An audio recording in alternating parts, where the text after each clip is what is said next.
Breaking news చూస్తున్నాము. ఇటు మాజీ సీఎం జగన్ కు బిగ్ షాక్. జగన్ మాజీ సిపిఆర్ఓ పూడి శ్రీహరి అరెస్ట్ చేశారు. ఇటు చంద్రబాబుకి సంబంధించిన రక్త చరిత్ర అంటూ ఇటు సీఎం చంద్రబాబు గురించి ఆయన చేతిలో ఒక కత్తి పెట్టినట్లు సోషల్ మీడియాలో ఫొటోస్ పోస్ట్ చేశారు శ్రీహరికి సంబంధించిన సోషల్ మీడియా వింగ్స్. ఈ శ్రీహరిపై చిత్తూరులో దానికి సంబంధించి ఒక కేసు నమోదైంది. ఈ ఉదయం శ్రీహరిని అరెస్ట్ చేశారు పోలీసులు. దానికి సంబంధించిన విజువల్స్ని రైట్ సైడ్ బాక్స్లో చూస్తున్నాం. ప్రస్తుతం వైసీపీ మీడియా విభాగానికి ఇటు జనరల్ సెక్రటరీగా పనిచేస్తున్నాడు శ్రీహరి. సో మొత్తం మీద పి శ్రీహరి గతంలో వైఎస్ జగన్మోహన్ రెడ్డి సీఎంగా ఉన్న సమయంలో ఆయనకు సిపిఆర్ఓగా పనిచేశాడు. ఇప్పుడు వైఎస్ఆర్సీపీ మీడియా వింగ్కి జనరల్ సెక్రటరీగా వర్క్ చేస్తున్నాడు. పోలీసులు అయిన వైఎస్ జగన్మోహన్ రెడ్డి ఇంటికి వెళ్తున్న సమయంలో ఈరోజు ఉదయం ఆయనని అరెస్ట్ చేశారు. ఆ అరెస్ట్ చిత్తూరులో రిజిస్టర్ అయిన ఒక కేసుకు సంబంధించి ప్రస్తుత ఏపీ సీఎం చంద్రబాబు నాయుడు ఆయనకు సంబంధించి కొన్ని యానిమేటెడ్ ఇమేజెస్ని సోషల్ మీడియాలో పోస్ట్ చేస్తున్నారు. ఆ యానిమేటెడ్ ఇమేజెస్లో సీఎం చంద్రబాబు నాయుడు ఒక కత్తిని పట్టుకున్నట్టు రక్త చరిత్రకు సంబంధించిన ఒక సినిమాకి రిలేటెడ్గా ఆ ఇమేజెస్ని పోస్ట్ చేసినట్టు. సో దీనికి సంబంధించి ఎఫ్ఐఆర్ రిజిస్టర్ అయింది చిత్తూరులో.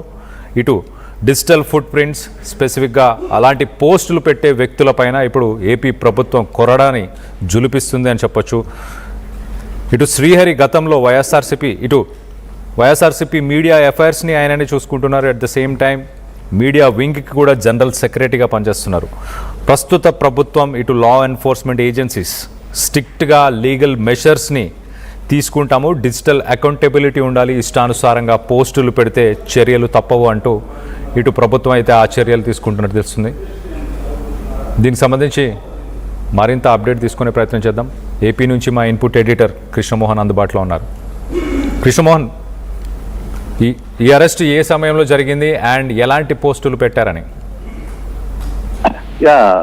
కళ్యాణ్, యాక్చువల్గా ఈరోజు తెల్లవారుజామున పూడి శ్రీహరి ఏదైతే గతంలో సిపిఆర్ఓగా పనిచేశారో ప్రస్తుతం వైసీపీ మీడియా బాధ్యతలు చూస్తున్న పూడి శ్రీహరిని తెల్లవారుజామున అంటే సుమారు 6 గంటలకు ఆయన వాకింగ్ పోయినప్పుడు పోలీసులు అరెస్ట్ చేసే ప్రయత్నం అయితే చేశారు. అరెస్ట్ చేసి ఇంటికి తీసుకుని వచ్చిన తర్వాత ఇంట్లో ఉన్న సీసీ ఫుటేజ్ను, తర్వాత సీడీలు, తర్వాత ల్యాప్టాప్ కి సంబంధించి, సెల్ ఫోన్ కి సంబంధించి ఇవన్నీ కూడా తీసుకెళ్లి అవన్నీ ల్యాప్టాప్ ప్రోగ్రామ్ చేసుకుని చిత్తూరుకి తీసుకెళ్లే ప్రయత్నం అయితే చేశారు. అయితే కాజ్ ఆఫ్ రీజన్ ఏంటి అని చూసినప్పుడు కుప్పంలో, చిత్తూరు జిల్లా కుప్పంలో పోలీస్ స్టేషన్ లో అక్కడ ఒక కేసు నమోదైంది.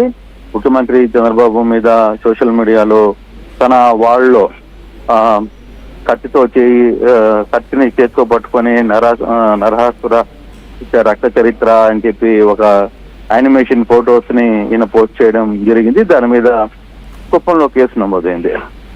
ఆ యాంగిల్లోనే పూడి శ్రీహరిని ఈరోజు ఉదయాన్నే అరెస్ట్ చేశారు. అయితే ఎక్కడికి తీసుకుంటున్నారనే సమాచారం అయితే తెలియదు. చిత్తూరు పోలీసులు మాత్రం స్థానికంగా ఉన్న వాళ్ళకి చిత్తూరుకి తీసుకెళ్తున్నామని చెప్పి అక్కడి నుంచి వెహికల్లో తీసుకువెళ్ళిపోయారు. బహుశా మరి కాసేపట్లో తిరుపతికి చేరుకుంటారు. మరి తిరుపతిలో అక్కడ ప్రవేశపెడతారా కోర్టులో, లేదు చిత్తూరు కోర్టులో ప్రవేశపెడతారా, ఏంటి విచారణ జరిపిన తర్వాత ప్రవేశపెడతారా అనే అంశాలు తెలియాల్సిన పరిస్థితి అయితే ఉంది. అయితే పూడి శ్రీహరి అరెస్టు వ్యవహారం మీద మాత్రం వైసీపీ వర్గాలు కొంత సీరియస్ గా ఉన్నాయి. ఎందుకంటే యాక్చువల్ గా ఈరోజు జగన్ నెల్లూరు వెళ్లాల్సిన పరిస్థితి ఉండింది.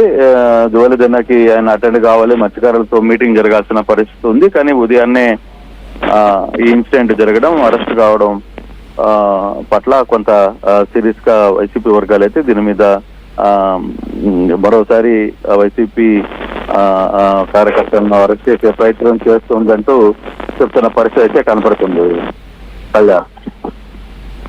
Right Krishnamohan, thanks for the latest update. మొత్తం మీద ప్రస్తుతానికి ఉన్న రాష్ట్ర ప్రభుత్వం ఇటు ఎన్ఫోర్స్మెంట్ ఏజెన్సీస్ ఇవన్నీ కూడా ఎవరైతే డిజిటల్గా అకౌంటబిలిటీని చూపించకుండా ఇష్టానుసారంగా ఆర్టిఫిషియల్ ఇంటెలిజెన్స్ యూజ్ చేసి ఆ ఫొటోస్ని పోస్ట్ చేస్తున్నారో వాళ్ళపైన కొరడాన్ని జులిపించబోతుంది. అలాగే ఇటు వైసీపీకి సంబంధించిన నాయకులు ఈ అరెస్ట్ని, అలాగే పార్టీకి సంబంధించిన కొంతమంది యాక్టివిస్టులు, అలాగే లీడర్స్ని కావాలనే ఒక పొలిటికల్ వెండెటా అంటే ఒక కక్షపూరిత అరెస్టులు అంటూ కక్షపూరిత రాజకీయంగా ఒక రివెంజ్ తీసుకునే ప్రయత్నం చేస్తుందంటూ ఆరోపిస్తున్నారు. దీనికి సంబంధించి మీరేమనుకుంటున్నారు? మీ అభిప్రాయాలని కింద కామెంట్ రూపంలో తెలియపరచండి. వేగా జ్యువెలర్స్ ఇప్పుడు మన గుంటూరులో గ్రాండ్ ఓపెనింగ్. ఈ నెల 16 ఉదయం 11 గంటలకు లెజెండరీ హీరో పద్మభూషణ్ నందమూరి బాలకృష్ణ గారి చేతుల మీదుగా గొప్ప ప్రారంభం. Visit Vega jewellers, Lakshmipuram main road, Guntur. చిన్న చిన్న ఆనందాలు 35 ఏళ్లుగా నా జీవితంలో లేవు. 35 ఏళ్లుగా నేను డైపర్లలో బ్రతికాను. 6 సెంటీమీటర్ల ఫిస్టులా నా మూత్రాశయంలో లీక్ కారణమైంది. ఎవరూ నాకు సహాయం చేయలేకపోయారు. AINUలో వైద్యులను కలిసే వరకు. అక్కడ వారు రోబోటిక్ శస్త్రచికిత్సతో నాకు పరిష్కారం ఇచ్చారు. వారు నా ఆత్మవిశ్వాసాన్ని కూడా తిరిగిచ్చారు. Precision Care makes it possible. The Center for Robotic Surgery at AINU. అందరికీ నమస్కారం, నేను మీ డింపుల్ హైతి. గుంటూరులో వేగా జ్యువెలర్స్ వారు వారి కొత్త స్టోర్ ఓపెనింగ్ జరగబోతుంది.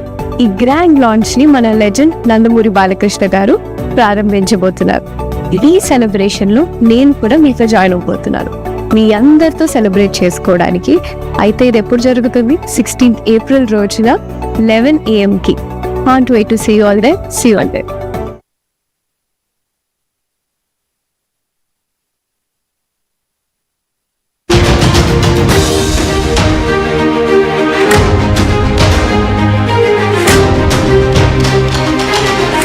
యానిమేటెడ్ ఇమేజెస్ని ఇటు వైఎస్ఆర్సీపీ మీడియా అఫైర్స్ని ఆయననే చూసుకుంటున్నారు. At the same time